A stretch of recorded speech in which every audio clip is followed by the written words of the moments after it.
younger adolescents, you're targeted. Mm-hmm. It's kind of scary if you ever hear about how like TikTok, they know exactly what they're putting in front of you. Right. And I've heard a lot of my athletes say if you tend to plug into content that is nutrition related, that is about a diet, about what they're going to target the heck out of you with that information. Celebrations, music, sports, a shared purpose are some examples of what brings people together. And let's not forget about food. Today, we dive into the world of sports nutrition with the focus on helping athletes perform at their best. Our guest today is Laura Moretti Reece, a board-certified sports dietitian. Laura is a dedicated athlete, a mother, a passionate advocate for achieving optimal performance through balanced nutrition. She's all about giving our bodies what they need and sometimes a little of what they want while ensuring we don't miss out on essential nutrients. In this episode, we'll explore fueling our bodies, discuss the concept of moderation, the impact social media has had on nutrition, common misconceptions, and so much more. We're primarily involved in gymnastics, however, you might be involved in another sport. Either way, there's lots to learn from this episode. I hope you enjoy this conversation as much as I did. Let's get started. Great. Who is Laura, I hope I'm saying this right, Moretti Reece? You said it right. Yes. Awesome. I'm still getting used to the Reece is the new addition. I mean, I've been married now for 4 years, just had my anniversary. Congrats. But thank you so much. But obviously my brand, Laura Moretti, it's been an adjustment with the With adding the name. Reece. So, exactly. So I've already told you something about me. But so I'm a registered dietitian with a specialty in sports nutrition, and working a lot with female athletes, male athletes, youths, adolescents, and above. So what else about me? Well, I was born and bred in New Jersey. Oh. Yes. So What I'm not led a local. you to Boston? Good question. Or, this area? So I moved to Boston. I just celebrated my 8-year Boston anniversary. I moved here actually to work in the female athlete program at Boston Children's Hospital. So I was practicing in New York City and I was looking for a change. And I met the medical director of our program there, Dr. Kate Ackerman, at a conference. And immediately we clicked and I loved the work that she was doing. So I said to her, I want to move and I want to work with you. So 2 years later, I moved to Boston. So relocated from New York City. So grew up in New Jersey, went to college in New Jersey, went to graduate school in New York City, worked in New York City for about 8 years, and now I'm a New Englander. Wow. So I am, so that's a little bit about my background. I'm an athlete myself. I grew up doing all different sports, really. Soccer was really my focus, but I was a dancer. I started running in high school, and now I'll talk about my hiatus, but I am a endurance athlete. So I participate in marathons and triathlons mainly. But currently, I'm a mom of a 1-year-old son and a 3-year-old daughter. So I'm on a bit of a hiatus from training and competing. Ran my last Boston in 2019. So hoping to get back out there. The Boston Marathon? Yeah. Wow. Yeah, I've run Boston twice. Wow. Yep. So looking to get back to that. But so I'm also a mom. That's a big part of my identity now. And but would love to get back to competing and training. But right now I'm just prioritizing my family. And so I'm a mom, and I'm also, as I mentioned, I own my company, Laura Moretti Nutrition, which is a Boston-based group practice, and I have 4 other registered dietitians, all sports dietitians that work with me in the practice, and then I'm also a dietitian in the female athlete program in sports med and orthopedics at Boston Children's Hospital. Awesome. So, Thank you for sharing all of that. You're welcome. Absolutely. Why did you choose nutrition? That's a good one. So I feel like I have a story with every That's response. okay. Love stories. So, yes, I love to talk. It was actually a second career for me. Oh, wow. So my first career was actually in financial services. So I worked on Wall Street. I worked on a trading floor. I was in a very, very different world. My first degree was in economics with a minor in English. So for those trying to figure out what to study in college, pick something you're interested in, but it might change. I always had an interest in health. I had thought when I was younger, I was going to go to medical school. I wanted to be a physician. I actually wanted to be a pediatrician. Fun fact, because I loved kids and loved working with kids. And life sort of took some turns, and I decided in college I thought I might go into my family business, which is financial services. So my degree switched over to economics, and I started off working in the financial world and realized this is not for me. It was a very unfulfilling career for me. And then honestly, I experienced some of my own struggles around food and my relationship with food, and really started to lead me down this path of saying, I want to change my career and I want to do something with some of the experiences that I myself have had. And I want a career where I'm coming home at the end of the day and I really feel like I've made a difference in someone's life, and I've really been there to support them. And I realized the more I thought about it, I was like, you know what? Nutrition, this is the way to go. So I applied to graduate school at NYU and started that up when I was still working full-time in financial services. And here I am, how many years later now? 12, 13, 14? I've lost track now, but haven't looked back. So that's And did my you do a nutrition. lot of, I guess, when it comes to nutrition, self-discovery, before you decided to go into it? I guess what was that process like for you? Yeah. So again, I had gone through some of my own health issues. So really in working with a registered dietitian myself, and again, it really sort of fine-tuned, well, where is my interest in health and wellness? Because if you'd asked me when I was, in high school or college, do I want to be a registered dietitian? The answer would have been like, no, I don't, I knew what they were, but that definitely, I thought physical therapy, maybe it had sort of switched the area that I wanted to go into. Something related to sports, though, that I sort of always knew. But I really do think the relationship that I had with the dietitian that I worked with, and really seeing what that job entailed, and realizing really when I started school that there was a need for really people that specialize. There were sports dietitians out there, but really specifically focused on not just the sports performance, but also the relationship with food, the health of the individual. So I really feel like that's kind of what steered me in that direction. So it wasn't just, a lot of people, it's, they have an interest just in food and cooking, and which I do. I love to cook. I definitely have an interest in those areas, but it was really more of some of those personal experiences I went through, which honestly, I think really it enhances my practice as a clinician too, just having gone through my own experiences with nutrition. Nice. Yep. Awesome. I remember in speaking with you, and I feel like I heard this from you a couple times. I would, refer to you as a nutritionist. Yes. But I hear you refer to yourself as a registered dietitian. Right. Not in an effort to divide the two, Yeah. because I imagine that they both want to achieve the same goals, achieve the same thing. What is the difference between a nutritionist and a registered dietitian? I'm so glad you asked that, Jonathan. It's a great question. So there is a difference. And actually I feel like it's ever evolving, but a registered dietitian or an RD, sometimes you might see those letters. People always ask, what do the letters after your name mean? And actually, to confuse it, we are now being known as Registered Dietitian Nutritionist, because So are the letters RDN? technically, what's funny? I technically still use RD, but yes, so if you see RDN, that is like technically the new thing. Credentialing, right? A lot of us still use RD, that we're old school. But when you have someone that might just have nutritionist after their name, so I'll speak to an RD credentialing. So in order to achieve those letters after your name, those letters are a lot of years. So in order to get those letters, you have to go through dedicated coursework. So I went through a 40 credit program at NYU, and that is a standard program, though, about the 40 to 40 credits. I know some things have changed since way back in the day when I was doing it, but there's a standardized set of courses set forth by the Academy of Nutrition and Dietetics. That's our governing body as dietitians. So you have to go to an academic university, you have to apply into a program, do all that academic coursework, and that involves that is the hard science, that is the organic chemistry, that is the anatomy, physiology. There's also, you take food production courses. It covers the gamut, really runs the gamut there. So once you complete that coursework, you apply to what's called a dietetic internship, and you're matched, much like medical school.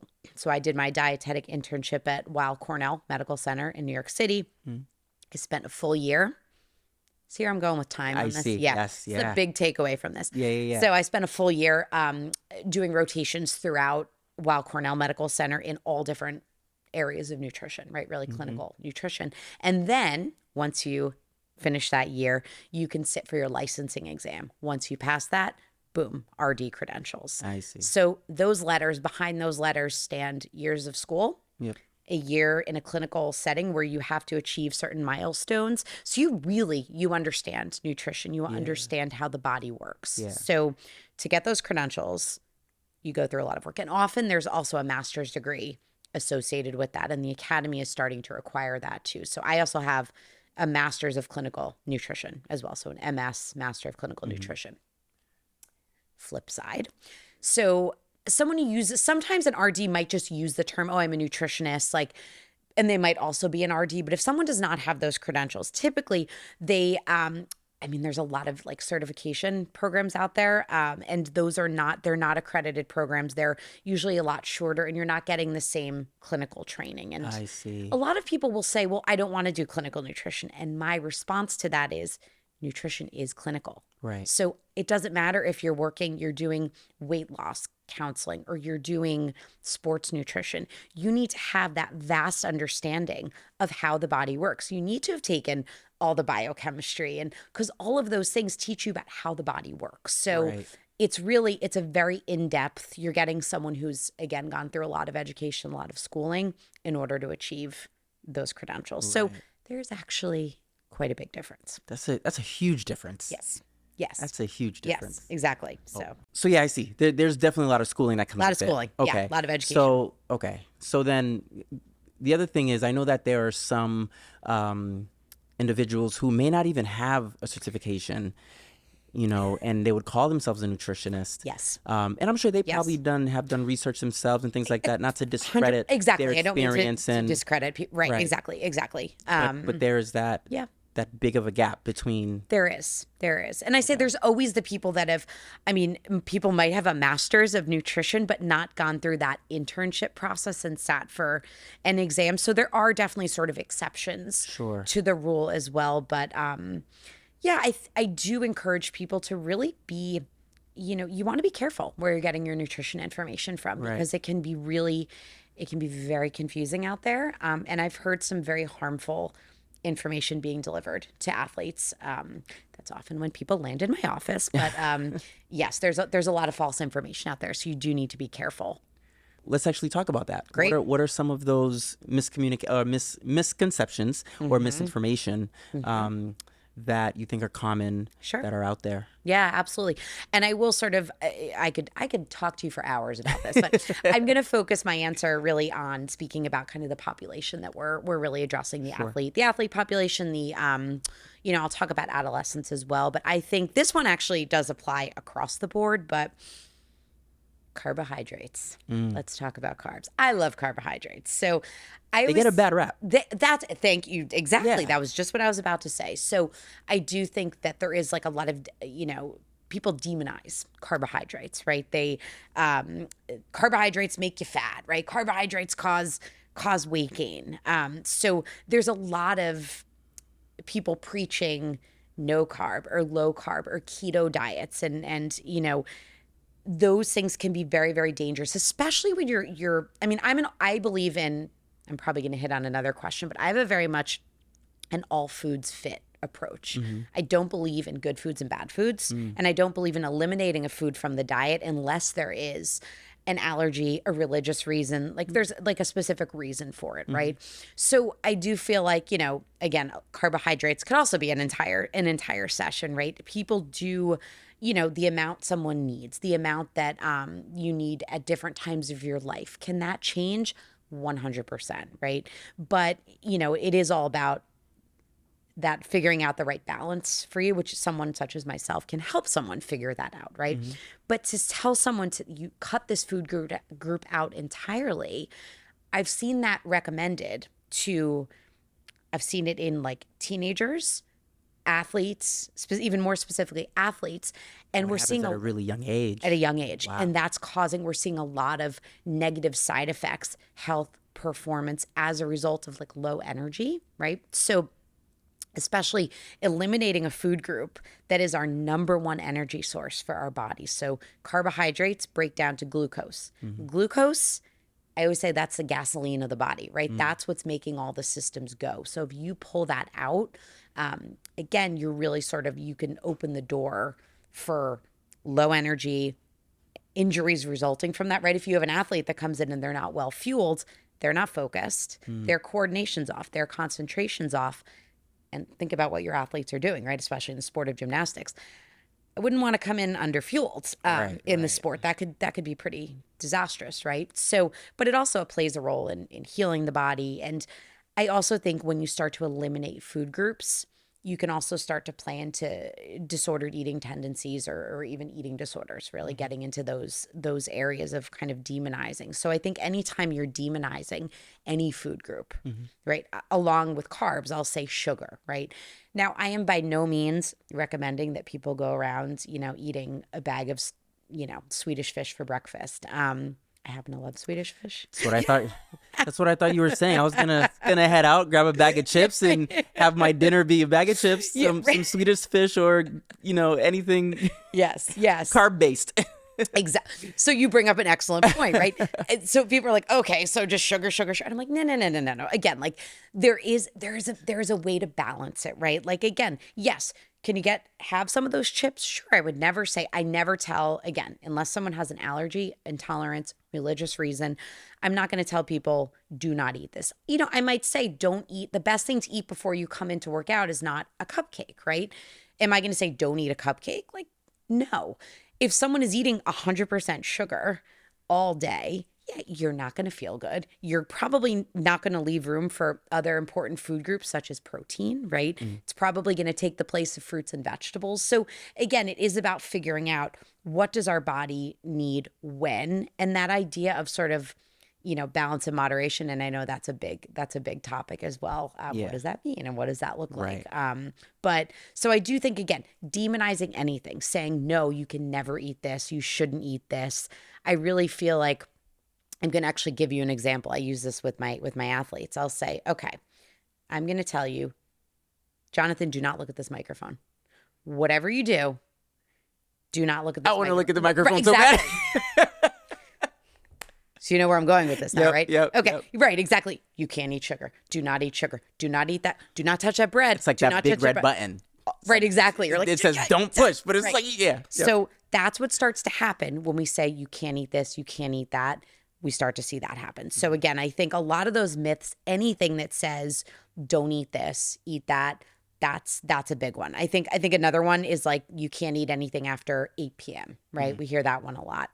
Well, some people don't get home until a little bit later. Some you have a comment there, go for it. Yeah, I was gonna say that's a great question because a lot of our athletes, their practice sometimes end late in the evening. Correct. And so they'll have dinner beforehand. Yeah, totally. And so I guess speak on that. What does that look like? Is that good question? Is it a good idea to have dinner afterwards or before? Should they have what does that post meal look like? Great question. Yes. Another big thing I talk about often, but I will say it's individual. So I am very much like, my approach is never cookie cutter, right? So I'm always going to sit down with someone and say, what are your thoughts? I usually often ask someone like, what's been working for you? What's not working for you, right? Do you have a long commute to get here? How far do you live from the studio, right? All different things, right? I put together the pieces and then we figure out the plan. But I will say the 2 or 3 most common ways of approaching it. If an athlete is training, which many of them do during that dinner hour, right? Oh, I'm there from 4 to 7, or I'm there from 5 to 8, right?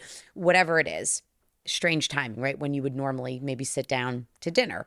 So I have athletes do it a lot of different ways. A lot of times athletes will come home from school and have dinner, or they'll have a snack and then they'll have dinner, a little bit closer to practice. I can talk more about timing of nutrients as well. But yeah, for some people, it works well to eat a dinner, digest a bit, come to the gym, do their workout. But, and this is what you're talking about here, you are doing yourself a grave disservice if you just go home, you're like, I can't eat anything. It's after 8 o'clock, shower up and go to bed. You have now skipped an essential part of training in sports nutrition, which is recovery. So there is a recovery window, which is about up to 45 minutes after a workout. So let's say you end your workout at 7 o'clock. Your recovery window is up until about 7:45. Okay. Within that window, you want to get in a blend of carbohydrates as well as protein. So you may have heard of chocolate milk as a recovery drink. I've never heard that before, actually. Oh, my goodness. I feel like that's okay. Well, now you've learned it today. Yeah. So a lot of times you hear, you may hear, now you're going to hear it though. This is what always happens. But now you're going to be like, Laura was just saying that, and now it's everywhere. It's like getting a car. It's like you get a car, Yeah. and then you're like, it's a car that you've never seen around before, Yeah. or you don't see it as often, and then you're the one Yes. driving the car, and now you see it everywhere. That is exactly it. So chocolate milk, get ready. You are going to see it. But chocolate milk is just an example because it has a balance. It has the chocolate actually gives you a little bit of the carbohydrate, a little bit of that extra sugar to help your muscles recover. So there's an enzyme. We're going to get a little sciencey for a hot second, called glycogen synthase. And what does that enzyme do? It goes out in your body after a workout. It looks for glucose that's floating around. It picks it up.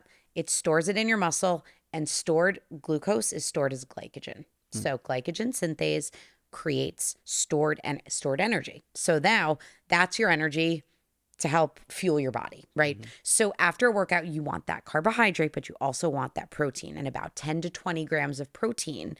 So if you're missing out on that, you're basically, I always say a workout, it's the workout sandwich. I'm gonna trademark that at someday, I think. Workout So sandwich. yeah, I like no that. one take that. Okay. Yeah. So before you work You guys out, hear that? It's yeah, trademarked. it's totally trademarked. Before a workout, right? What are you eating before? That's your top piece of the bread, right? What you're doing during, and whether that's hydration or depending on the length of the workout, that, there's a lot of factors that go into, do I need something during a workout, right? And then the second piece of bread, the bottom of the sandwich, is your fueling after a workout. So it's a very sad sandwich if it's missing the bottom of the bread, right? So, but you're also, you It's might like you have notice to fold that top bread. To try to exactly, make and up then for you're it. low on carbs. It's Yeah. just, and then things are falling out. It's a hot mess. So that getting both components of that, you're going to ensure now that your body's recovering properly. So all that work you just did in the gym, you want to make sure that, because with the protein too, it's helped resynthesize muscle, right? So think about what your athletes are doing when they're working out. A lot of times you get these little micro tears in your muscle when you're training. That's how they rebuild and get stronger. So it helps decrease soreness, and it helps decrease recovery time to have that post-workout meal or snack. So chocolate milk was one random example. But, if someone says, well, what if I go home and I eat dinner within the end of a workout, right? Great. If it's within that window, if it's 2 hours after you get home, I would have a snack, right? Have a workout recovery snack. It might be something, maybe it's cheese and crackers, maybe it's hummus and vegetables, maybe it's fruit and peanut butter. If you don't drink dairy for, whatever reason, you could do a soy milk, a soy chocolate milk, or a soy milk with a piece of fruit. You want to think about your two food groups. Awesome. So hopefully some people heard some of their favorite snacks in there, but Yeah. recovery fueling. But again, figure out figure out what works for you and works out for your schedule, your timing, and because what works for you is what you're going to stick to. Right. Yeah, it'll be hard to stick to something that you're probably hearing from someone else, and they're finding success in what they're eating. Yep, But when exactly. you try, you're just like, oh man, this is the worst thing in It's the not world. sustainable then. Right. So, it might sound like a great plan, and it might be a great plan, but if it's not going to work for you, then it's not going to work. It's like, it's like finding the right type of cardio. I hate cardio. I cannot stand cardio. We're so opposite. Oh, really? So what's funny is growing up, I Yeah. couldn't do it. Then recently I started to, run, not recently, meaning like, it's been years. It's been you. Okay. But started to run on a treadmill. Then I Yep. realized that I hate running on a treadmill, and I'd rather run outdoors. Bingo. And so now what I've started to do, because even though I hate cardio, I have to get it in. I'll figure out something else to do. Like I'll jump rope instead. Yep. Sometimes I'll hop on a stationary bike and watch Yeah. a show, and I can do that. Totally. Sometimes I will.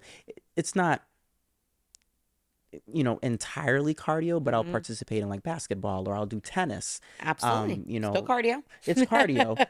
Yeah. But not, I guess, with the stopping and it's not as, I guess, aerobic, continuous aerobic. It's right. Exactly. It's got different components. It has that Yeah. anaerobic component as well. Exactly. And yeah. My little tidbit on cardio. No, it makes sense. So you found something that works but it's something for that you, works right? for me. Exactly. And I guess And it's I agree something about that- treadmills. like I said, I love running. Yeah. Running on a treadmill feels like exercise to me. That's what I always say. But running outdoors, it's enjoyable. Yeah. It's like, it's my time. I don't listen to music. I don't it's Oh, my really? Oh yeah. Oh, I would yeah. love music. Yeah, it's Or at least a podcast. I do a podcast. podcast can be good, but no, I'm like, it's my time with my thoughts, and yep. So it's my quiet time. Yeah. I don't get a lot of that these days. So. So I know you mentioned not having a lot of energy, and Yeah. and something I recently, I guess I knew about, but I don't think many people know that there's an actual term for it, which is the low energy availability, Yes, or correct. also known as LEA. Yep. Do you think that's something that I guess, one, what is it exactly? Sure. I know you referenced it a little bit. Absolutely, yeah. And do you think that's something that is commonly overlooked when it comes to all aspects of I guess someone's goal, whether that's the recovery, whether they're feeling fatigue and all of these different things? Yep. Absolutely. So you've hit on a very hot topic. So low energy availability, and there's actually another syndrome, if you will, that's associated with it, which is called relative energy deficiency in sport, or another acronym, REDS. Okay. So, and it is based on the principle of low energy availability. So what is that? Simple math equation. You are basically expending more energy than you are taking in, right? So if you think about it, when I do a PowerPoint presentation, I have a slide that's set up like a math equation, right? So you're burning more than you're taking in. That's going to leave you with a negative, right? Or let's say your training all of a sudden ramps up and your food stays the same. Also, you can end up low, right? Or your training stays the same and you decrease your calories. So all of those things can lead to this low energy availability state. So now what does that mean? What that means is, here's my next slide. If I click through my PowerPoint, right? I next would put up a slide that is that low power mode. Have you ever seen that pop up on your iPhone? Yeah. You don't get too excited when you see that, right? Yeah. It's like your body's battery power. I guess. Exactly. So your body, if you get that low power mode and you're like, oh, shoot, I have no battery left. This phone needs to last for a while. Let's go to low power mode. Let's do that. So what that does is it sort of it kind of dims the light. It suppresses a lot of the systems in the body. So what we start to see then is not always right away, and that can be the tricky part, right?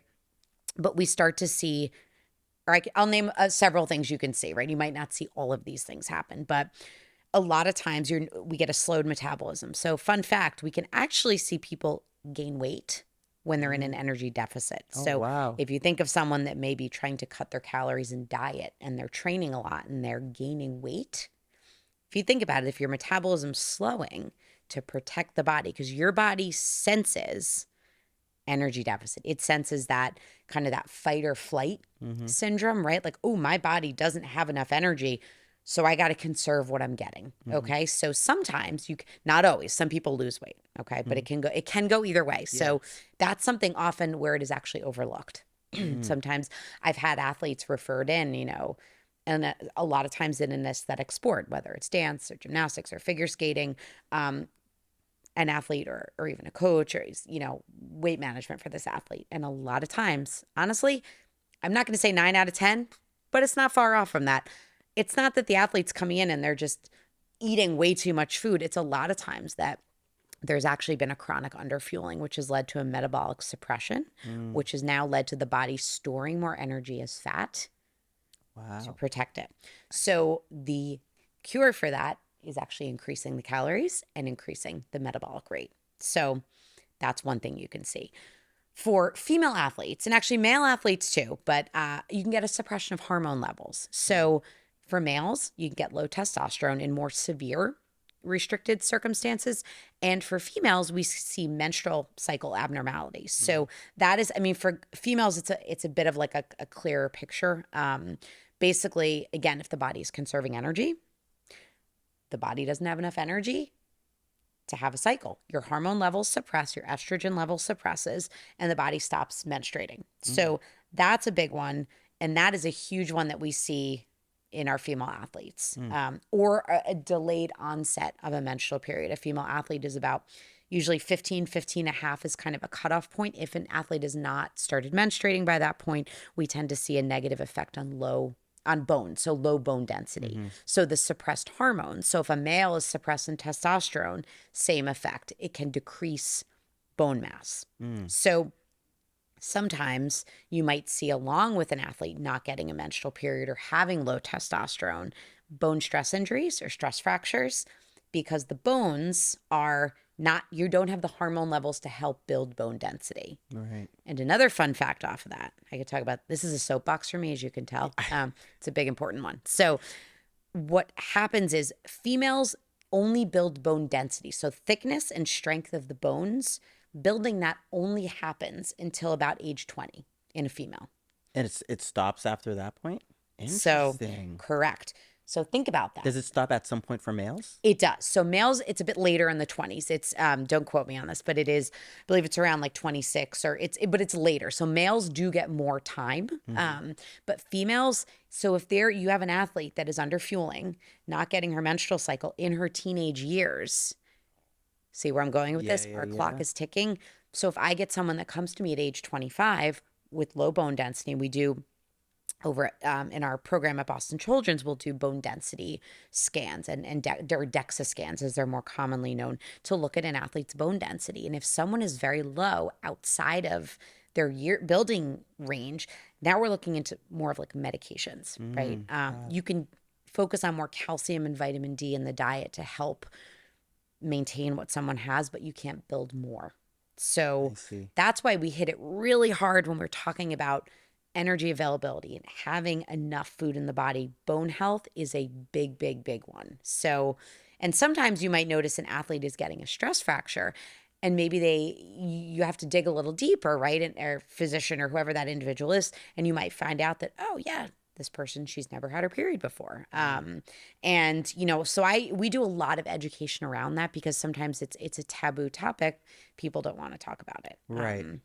And, one thing, I can't talk about this without mentioning this, putting a female on a birth control pill to get a period is actually not getting a true period. You're not solving the underlying issue. So that's something I always like to put out there. And that's because I was reading Yes. that was kind of like a tip or a cure for them to kind of achieve to get that period. And but it it's is not. It is absolutely not. So it doesn't help with bone building. There is a complex scientific, it has to do with the IGF-1, which is a growth hormone, but you do not build bone density by being on a pill. Yeah. So you have to treat the underlying cause, I see. which is nutrition typically. Yeah, I know. I remember reading a post somewhere or an article or something like that about an NCAA athlete who it was a male athlete who didn't figure out how important nutrition was. And he had misinformation and doing things like not eating enough calories and things like that, and at times intentionally, because he thought that was the route to go. And it wasn't until his college years that he started to really understand, like, oh wait, I've been under eating. Exactly. And so I guess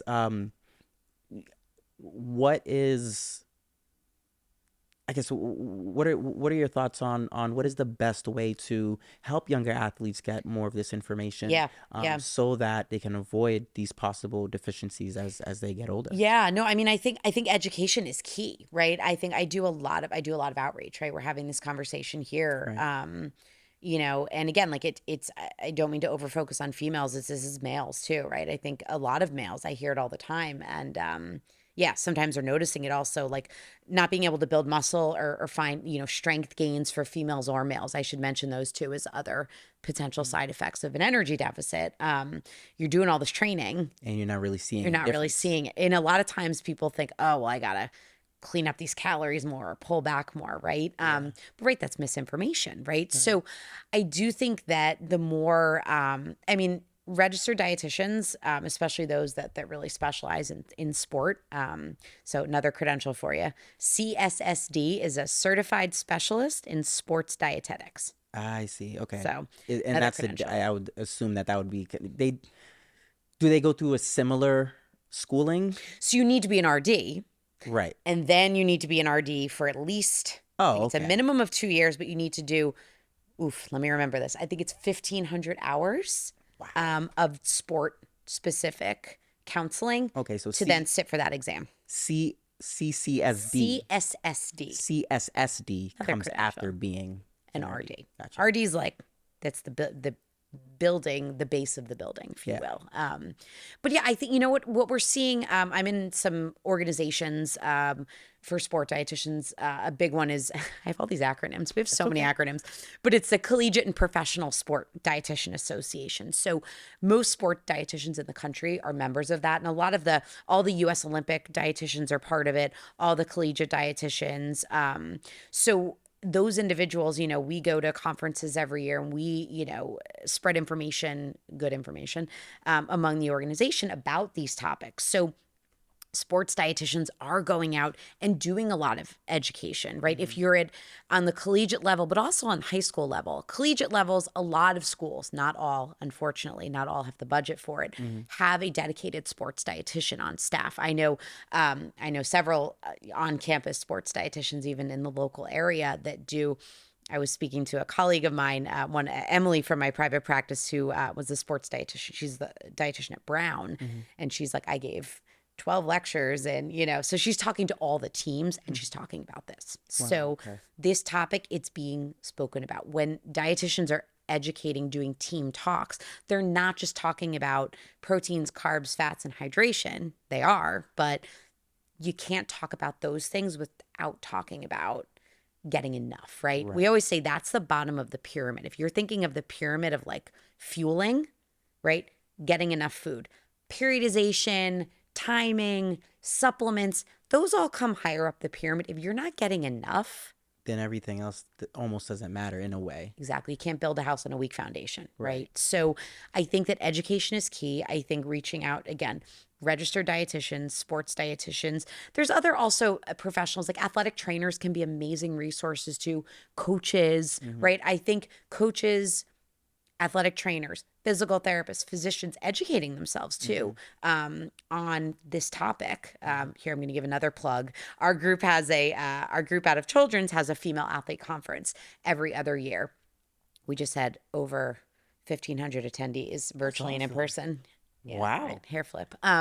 This past year, but it's a platform for education, and this is one of the big topics that's talked about there. And how do you educate your athletes on this, right? How do you recognize signs and symptoms? I mean, we even have parents attend that conference. That's awesome. The parents of athletes, right, to learn, what do I look for? How do I help my child's like fuel? What do I give them before practice? What do I get? Some parents are like, I wasn't an athlete, or I was an athlete, but and we have nobody. where we have and I wasn't as involved as kids are today in their activities and athletics. It's a great point. Because they're doing many different Yes. activities and they're very busy. They are. So Very it's definitely they're so busy. Busier. I mean, honestly, like same way. Like I've been an athlete my whole life, and I played club soccer. I played but I look at what the schedules are now. Yeah. And it's like, it's a lot. The pressure is a lot more too. I feel like the pressure on these kids, the time, like it's a lot, right? Yeah. So, parents, coaches, it takes a village, right? Absolutely. So we need, a lot of eyes, a lot of education to help really support our athletes. Right. So, yeah. I talked to you about the athletes plates. Those are a good resource. It's like it's a visual representation of like what the plate should look like during different intensities of training. Okay. It's from the US Olympic sports dietitians. Okay. So a resource that I would recommend for those listening that might wonder where do I start, right? Certainly you can meet with a registered dietitian, but there are certainly some things you can start to think about, doing at home or putting into place. So one of my favorite tools, I think anyone that's ever seen me has had me show them this. It's called the athlete's plate or the athlete's plates. And it is a 3-plate model. It's based on the My Plate. Are you familiar with My Plate? Yeah. So that's sort of the new food guide. Well, not so new anymore, right? Or maybe I'm old, but we had the food guide pyramid back. I'm 41, so it's been a minute, but we learned the food guide pyramid. So, but basically the My Plate shows like half fruits and vegetables, a quarter protein, a quarter starch. But the athlete's plates, the 3 plates show you, well, how should I portion my plate when I'm doing really like low activity, or maybe I'm injured, maybe I'm not doing a lot. What about if I'm doing moderate activity, which is maybe an hour or two a day?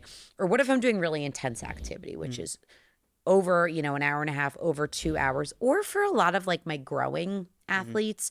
So what those plates show you is basically it's a shifting of the portions. And spoiler alert, if you were to Google them, you will see that the starch or the carbohydrate component of the plate increases with the amount of volume and activity. And guess what? It never comes off the plate. So even if someone's injured, even if someone is very low on activity, we're not like, oh, no carbs, you're not working out. Right. The needs might decrease. Because even if they're seeing, like, say if there's a physical goal that they have, Totally. they might be seeing like a physical change. Yep. It could honestly be pretty detrimental long term. Yes. For them if they completely take off something that, as Exactly. you're mentioning, is like their primary source of energy.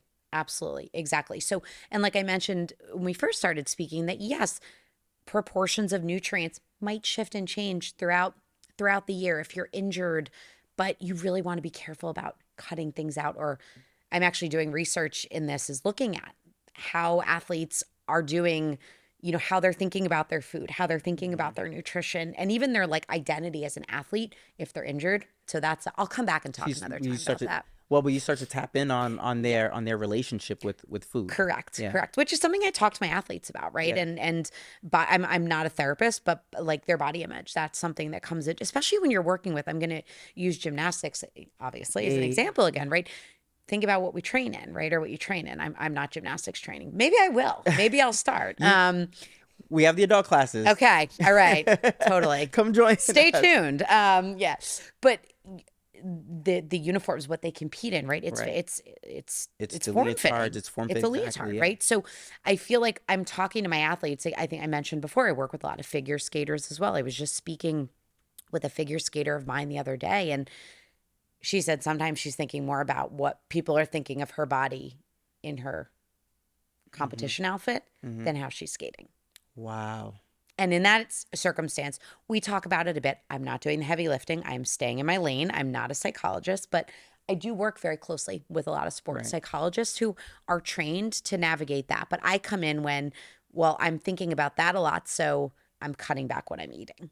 And then that's having typically negative impact on energy, increasing injury risk, ability to focus, because now we're getting in that low energy state. Right. So body image is a thing. Relationship with food is a thing. Yeah. What effects has, because as I think of body image, and I think of just our young athletes, especially the younger kids who are growing up in this age of social media, what effects has social media had? Just on the nutrition industry. Totally. No, great question. I just gave a webinar actually on fueling adolescent and youth athletes, and this was a big topic, and I got a lot of questions on it too. So it's the immediate availability of information, right? Where are people spending so much of their time now? I feel like everybody's walking around like this, right? Guilty. TikTok. I mean, me too, right? Like there's a reason my 3-year-old and my 1-year-old always want mommy's phone, because mommy's always on her phone, right? I try not to be. That sounds terrible, but it's right in the palm of your hand, and it's younger adolescents. You're targeted. It's kind of scary if you ever hear about how like TikTok, they know exactly what they're putting in front of you. Right. And I've heard a lot of my athletes say, if you tend to plug into content that is nutrition related, that is about a diet, they're going to target the heck out of you with that information. So, and they'll try to sell you something. Exactly. There's this guy that I follow, and I appreciate his. I don't even remember his name. I'll probably put it in a video. Sure. But I appreciate what he does. Yeah. And a lot of people hate what he does, but what he does is he'll try to call out different fitness influencers. Yes. Because a lot of times they'll edit their pictures or even add filters to their videos to make them look slimmer or whatever it is, and so they're essentially selling a lie. Yes. And so he'll call them out. Love that. And he has this thing where he says, "Oh, welcome to the show," and he'll just kind of go over like, "Oh, this is the part where they edited the picture." I love that. And they do that because they're trying to sell you in on their fitness program or their nutrition plan. Correct. And essentially selling you empty promises. You got that right. That they're not even achieving themselves. Yep. Yep. No, so I think that those kinds of accounts are really helpful, right? Because the other thing I was going to say is that anybody can have a TikTok account. Anybody. And you don't have to pass a test or do anything to recommend information, to start a trend, right? I feel like especially during pandemic, it went crazy with people following these trends on TikTok that are not evidence-based, right? I'm an evidence-based person, which means every recommendation I'm giving is because there's been extensive research on it. And if I don't know if there's been research, or I'm going to tell someone that like, oh, this, this has not been studied in this population, so I'm not going to recommend it, right? For that reason, right? They might study it in the future and X, Y, or Z might be something that's recommended, but it's not yet. So all this stuff, though, it's dangerous because anybody can give information. Any Joe Schmo can set up an account, use filters, say, do this, don't do that, eat this, don't eat that. But again, it's very targeted. Like if they know you're looking for it and they're going to flood you with it. So I think it really can send you down a rabbit hole. I've heard of so many teenagers and younger coming into my office and saying, well, I saw this, or this started me in this pattern of eating or of exercise that was really dangerous. So yeah, I'm kind of glad that we didn't have, here I go with my age again, but like social media wasn't a thing. I always say, I think Mark Zuckerberg and I are the same age. So like Facebook like came out like but like it wasn't like, as popular as it is right now. No, it wasn't. It like barely existed. Right. So I know I'm ancient, but no, it's, that's okay. But no. But you know what I mean though? It's at the fingertips. And honestly, I think it's pretty dangerous. So I think having people out there are a lot of really great like people like you're speaking about, right, that are saying like this is fake, right? Or people that'll post like, oh, look at this picture, and then this is what I actually look like, right? All you need is a little lighting and an angle and like so I think more people that are calling that out, or dietitians that are on there that are calling people out on the fake things, demystifying, or debunking myths rather. I think we need more of that. So it's something to keep an eye out for, and maybe limiting like kids' time on social media and things like that. I set limits for myself. Monitoring monitoring the best that you can, because obviously it's not right. You can, right. You're not going to sit over your kid's shoulder all the time, right? But and if you look at someone's like landing page, you can see the kind of stuff that's coming at them. So it's pretty telling. Unfortunately, I can only imagine how much misinformation is a lot more misinformation than good information. I will say that.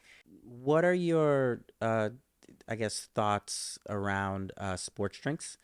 Just as we're on the topic of social media, one of the big drinks out right now that is being marketed to kids is I don't know if it's an energy drink or a vitamin drink or whatever it is, the Prime. I don't know too much about it, but I know it's big, and it's been all over the news. Negative and positive things. What should we kind of know about that, and the Red Bulls of the world and the Monsters of the world? So I'll start with so sports drink I think is a broad category, right? So we'll speak some of those specifics. So things like the OGs, right? The Gatorade, the Powerade. There's a place for those, right? I think they get kind of demonized because they have sugar, right? So I always say those types of sport drinks, they're not made for the kid that's sitting on the couch playing video games all day. They're not made for the inactive kid. They're made for the active growing athlete, right? Or someone that needs those extra electrolytes, sweat replenishment, or fluid replenishment because of sweat. So those types of things, though, if you're exercising for more than 60 minutes and it's intense or in extreme temperatures, sport drinks, that's when those are recommended, right? If you have a really super easy practice and you've eaten balanced throughout the day, water's fine. But if you are, again, those more longer practices, more intense situations, those are the ones that you're going to have that it could be beneficial to take in a sport drink, okay? The ones with the caffeine, the Red Bulls of the world, oh God, there's so many out there, right? I'm like, I don't want to drop my microphone, so I won't pick my hand up, but big X, right? Like the amount of caffeine in them. Honestly, I would rather a kid drink 1 cup of coffee than, again, I'm not going around recommending children consume coffee. I honestly tend to I tend to steer adolescents younger away from caffeine. Because the levels in those they're higher, right? A cup of coffee. I mean, honestly, I can't even say now that a cup of coffee only has like 90 milligrams of caffeine, because if you go to Starbucks or you go, some of these coffee places, Starbucks coffee can be extremely high, up to, I think the blonde roast has, I want to say a grande has about, don't quote me on this again, but around 300 milligrams of caffeine in it. So it's pretty high. Right. And yes, caffeine can give a little bit of a boost, but it can also, if you're not used to it, it can make you jittery or shaky. Again, not great in gymnastics, right? And it can cause stomach distress, right? So I always say caffeine stimulates everything, including your digestive system. So I think that like a lot of those products, those energy drinks, a lot of them are also loaded with sugar and caffeine. No bueno. So I don't recommend it. The Prime one is definitely a new one. I believe it came from an influencer. Yes. So there are a few different products of that on the market, but speaking generally about them, it's one of those products. I'm pretty anti like products that have the artificial like sugar, like, so it has no sugar in it, right? Or 10 grams of sugar. But a lot of times those sugar additives or the fake sugar additives can have a negative impact on the digestive system. I'm more of the school of thought, if you want something that's a little bit sweet, just have the sugar, right? Like, again, if you're consuming 10 cans of Coca-Cola a day, like, yeah, we should probably have a conversation about that, right? But I would say the same thing if you were like, oh, but I'm having 10 cans of Diet Coke a day. Like, that's the fake sugar. But again, moderation. But with the Prime drinks, the electrolyte, it's an incomplete profile of electrolytes. It's only containing about half of them. So it's not doing the job of like what a Gatorade or like a Powerade would do, or other sport drinks. So you're lacking that. You have the fake sugar in it. Some of them have caffeine. Some of them don't, right? So the ones, if your child is drinking it, I would make sure, I wouldn't probably recommend it, but I would really make sure it's not a one that has caffeine in it. So 200 milligrams was the amount that I saw in most of the products. So that's about the equivalent of like 2 standard cups of coffee. So the bottom line is, again, this was not developed through science, right? This was developed by an influencer. It's shiny, it's pretty, it's popular, but I wouldn't recommend running out to get it for your kids. Gotcha. Okay.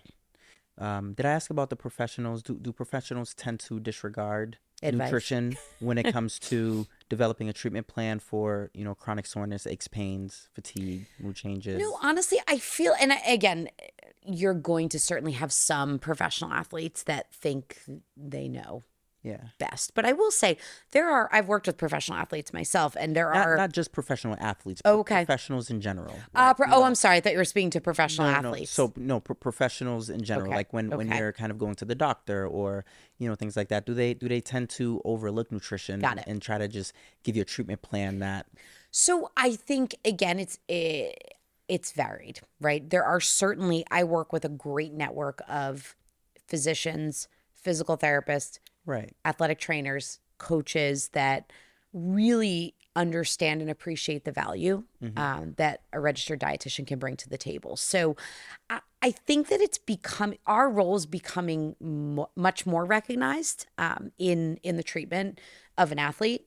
I think there's still work to do, but I would say if you asked that question 10 years ago, would have had a different answer. But I do feel like it's becoming more common now. It's becoming more common now. Awesome. We have a team of 4 at Children's in our division. It started with just me, and then I became completely inundated. So, and a lot more of our physicians, they are referring. So I think our team does a pretty good job of it over there. But yeah, so I think it is becoming more common, and I think we need to keep that message going. So if there's any physicians listening, we're here to help. Awesome. And you mentioned, everything in moderation. Yeah. And you often hear that quote, everything in moderation, including moderation. Yeah, right. Now, moderation is something that's just subjective, and it can be vague based on a person to person. So it's like, it is. How do you define moderation? How do you effectively practice it when it varies so much from person to person? Yeah. And again, I don't have a black and white answer for it either, because it's not a black and white concept, right? It is varied, right? And I think the key word is like flexibility, right? So I think if you give someone, okay, moderation means you can have, well, actually I kind of laugh saying this because I have people do this all the time. I'm like, yeah, you can have, desserts or fried foods in moderation. And they're like, okay, I need a number of days a week. And I'm like, okay, like this is like, so I don't have that exact, like, what is moderation? Because moderation might look different for different people, right?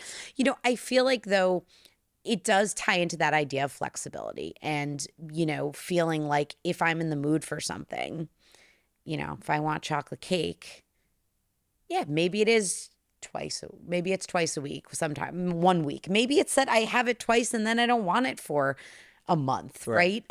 If I'm like, oh, I'm moderate, I'm eating chocolate cake twice a day, every day, and that feels moderate because I used to eat it 4 times a day.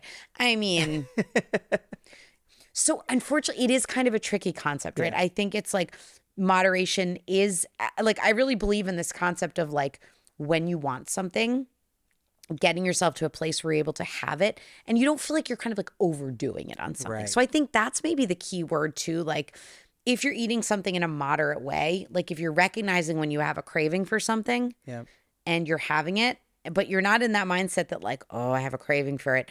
This is the only time I can eat it. So I'm going to eat like, I want French fries. So I'm going to eat a giant bucket of fries. Like, no, maybe I'm getting fries with my sandwich. Or I love French fries, by the way. But love French fries. Right? So good. Yeah. Salty and delicious. It's amazing. I actually have a weird, not a weird, but I think I've grown to really love French fries even more because it connects.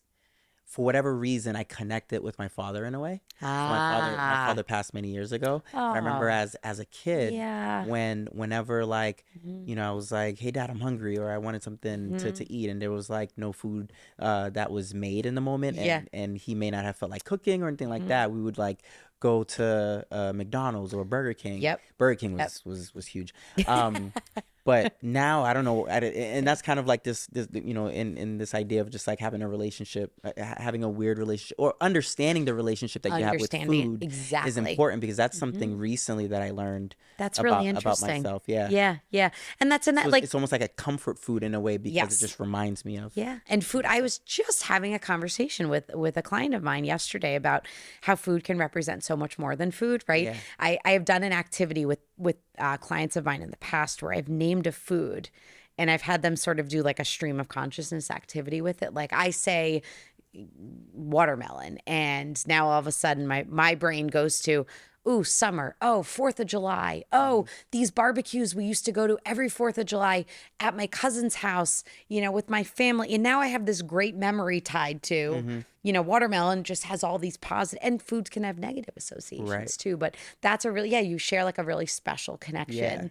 I had to, so the thing is, it's like I had to, you know, I try not to consume so much of like the deep fried stuff. So I had to figure out how to like make it myself, because I wanted to, I wanted to learn how to make it. I mean, that's good too, but So now that's kind of like my new thing is figuring out how to make a good French fry at home. And it's very easy to do. Just toss it with some olive oil, a little salt and pepper, any other spices you like, and you bake it.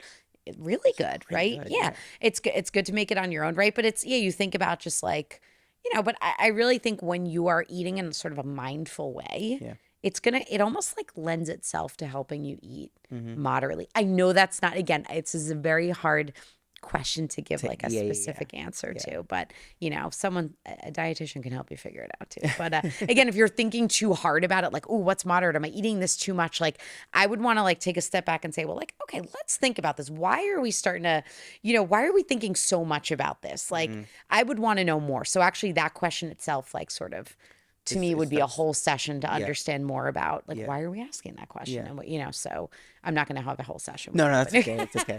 I know we spoke about deficiency and everything. But I don't know if you looked at that article around iron deficiency. A recent article suggests that iron deficiency, which is, according to the article, the first research to look at iron deficiency in young women and adolescent girls, could be contributing to fatigue, brain fog, and concentration problems.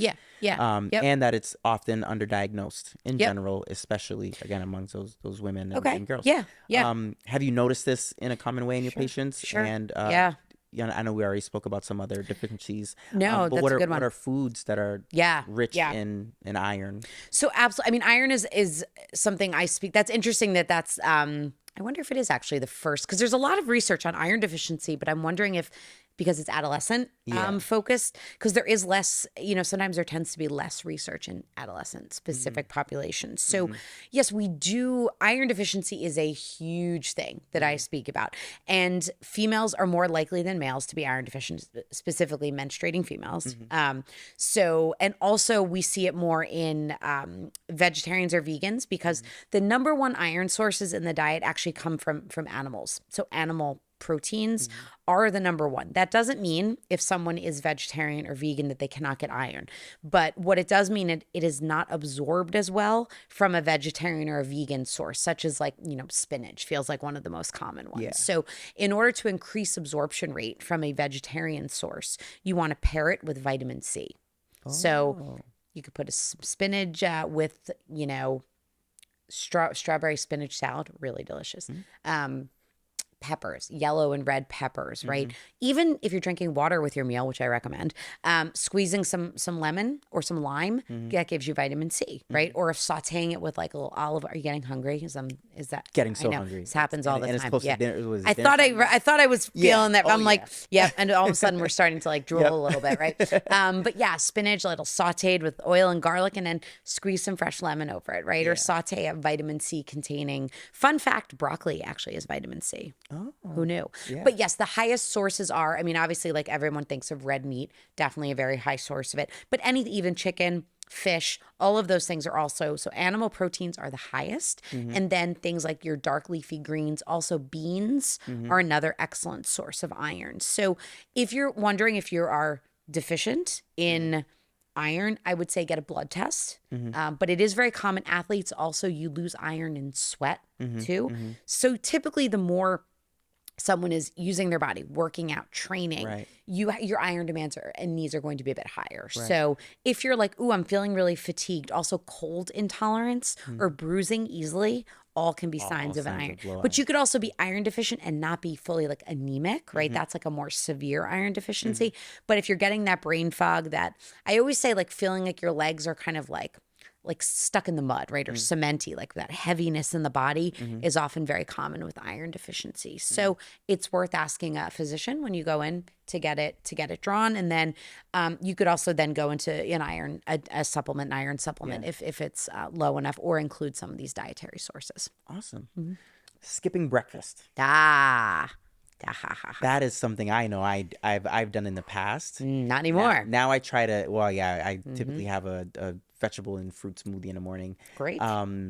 But I remember, and that's like my way of trying to get it in, because a lot of times I don't have the time to, and a lot of us don't have the time to do that, especially with just the working hours and things like that. Just getting kids ready and all of that stuff. Absolutely. It's like skipping breakfast, and I know a lot of kids tend to skip breakfast too at times. Yes, it's very common. Any ideas on how we can change that? Sure. I have this conversation a lot. It's a big issue, right? I wake up 10 minutes before I need to be at school. Right. And I'm like, well, wake up an hour. No.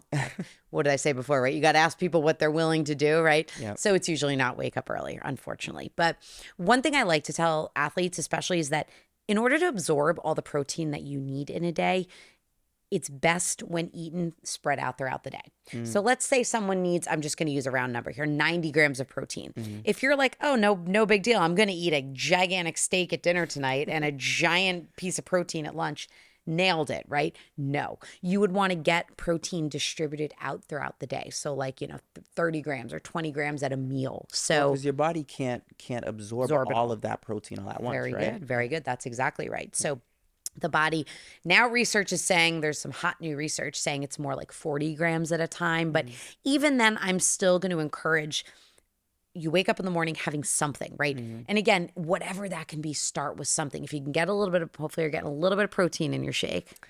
Protein powder. There we go. Beautiful. Good work. So a smoothie is often something I recommend. And you can even preload the little blender, I use like the Magic Bullet, because you can just pop it on the blender in the morning, right? And then switch the lid and you can drink it in the car. So smoothies, I'll even prep it the night before, put it in the fridge so that I can just grab and go. That's perfect. So that's something I would recommend. Or, a peanut butter sandwich. Or, I said to an athlete of mine, had a high school soccer and lacrosse player, I was talking to him about it, and he's like, literally, it takes me 5 minutes to get to school. So I wake up with like 8 minutes to spare. So, but I was like, okay, could you at least give me then a granola bar and even like a glass of milk, right? Like there's no prep there, right? And he was like, all right, I could try that. So like something's better than nothing, right? Right. Or like almonds and a piece of fruit. Trail mix, like start small. Smoothie's a great thing. Overnight oats are another great one. Love overnight oats. So great. So Love easy, overnight oats, right? yeah. So, and everything in that nice little container. So prep the night before if you can. But again, thinking about that protein absorption, and you haven't eaten in hours, your body's hungry, right? So you're thinking about if you're training later in the day, your fueling for that starts in the morning. Right. So. Wow. Yeah. So you really got to think about it first thing in the morning. And a lot of us don't. We don't think about Metabolism too, metabolic health. When you're not eating regularly, your metabolism starts to slow down. So. Wow. Yep. Okay. Yep. Is fueling for practice different than fueling for competitions? Like should athletes be thinking about that differently? Should parents be considering that when they're bringing their athletes to competition? Yeah, I mean, again, it depends on the timing. Sure. If you have a 3-hour practice, or if it's longer, and let's say, I don't know if athletes are able to eat during it, or do they need a Gatorade, or, so it depends on the sport. It depends on the timing, right? Or if you're going to be at, like, if it's a gymnastics meet and you're there kind of all day, right? And you might be competing at different times, you might have to think about how much time do I have between events, right? What can I pack in my bag? What can I bring with me? You're probably not going to school then on a day if it's a gymnastics meet on a weekend, right? So getting up and you might have more time for breakfast. So I do think it depends on the sport, right? If we're thinking more about like a soccer or something like that, right? You might have 2 games. So you might be playing 4 hours of soccer. You're probably going to need to increase your carbohydrate quantity of your meals the day before. Or hydration if it's going to be warm, electrolytes, right? So getting in more, a little bit, maybe even some sport drink or a little bit of more sodium the day before, even if you're going to be sweating more, right? So thinking about the duration. You also really, a big thing, maybe one of the biggest things is if it is before a competition, it wouldn't be the day to go experiment with like a brand new meal the night before. Right? Yeah. I always say my big rule of thumb for competition is stick to what you know. Keep it familiar. And if you're traveling, I would bring, again, not that you might be going out to dinner or something, but I would, again, order something that's familiar to you. It's not the day to try like the super spicy Thai noodles that you have never had before, or the super spicy, right? But if there's granola bars, there's drinks that you like, there's snacks, bring them with you, because familiarity is really key when you're competing. You want to know how your body responds. So that would probably be one of my biggest takeaways. But the quantity and the volume of food might vary based on like how much you're doing in practice versus, a competition. Right. Awesome. When families are searching for a registered dietitian, what should they look for? What I guess do you recommend when looking for one? Just outside of just the number or the letters, the acronyms. Yeah, obviously. Again, it depends what you're seeing someone for. So just like physicians, we specialize in all different areas. Right. So I am not, a specialist in diabetes. I am not a specialist in, I work with food allergies, obviously, but like there are dietitians that like that's what they do. They do food allergies. Like they really study diabetes. Exactly. So we all do a little bit of everything, but like because I might get an athlete that comes in and they have diabetes or they have celiac disease, which is another cause of low iron, by the way. Someone is malabsorbing, but I think sometimes you can go through you can ask your physician, like a primary care physician, or a lot of times if it is, a gym, a sporting facility, a lot of times there are local dietitians in the community that do work with, different organizations. There is a website, it's eatright.org. Yes. And that is the Academy of Nutrition and Dietetics website. And you can search by zip code for registered dietitians in your area. And you can see, I think you can even, don't quote me on this either, but I think you can even say like, I'm looking for a sports dietitian. I'm looking for, you can search by zip code. And within, I would assume that within their profile, it'll show what they might specialize in and things like that. So people, and even sometimes someone's might not have gone and like sat for their CSSD, their sports dietitian credentials, but they work with the population, right? So like there's always special situations or different situations. But yeah, so I think you can go through depending on what you're looking for. Or if you do see a sports doc, right, you can say to them, hey, do you have a dietitian that you work with here, right? Or is there one employed in the practice? So those are kind of some of the bigger ways to find someone in the community. Awesome. How can they find you? Sure. Come on by. So I do work in 2 locations. My practice, lauramorettird.com. So hopefully we can provide a link maybe, or, but www.lauramoretti.com. That is my private practice website. And again, I have 4 other amazingly talented dietitians that work with me in my practice. So we are virtual. So we can see people. There are some licensing questions. So there's certain states that we can't practice in, but if we can't, we can help you find. We're connected with dietitians throughout the country as well. So, but we are virtual, so we do see people across the country. I also practice at Boston Children's Hospital, sports med and orthopedics, and the female athlete program. So we also have a website for that. You can go to the Boston Children's homepage and search sports medicine and nutrition, and there'll be a number there as well that you can call. So those are the 2 places, and I also have 3 other very talented sports dietitians that I work with at Boston Children's Hospital. So I'm around. I'm awesome. In person there or virtual, so you can find me. I am around. Awesome. Thank you so much for joining us today.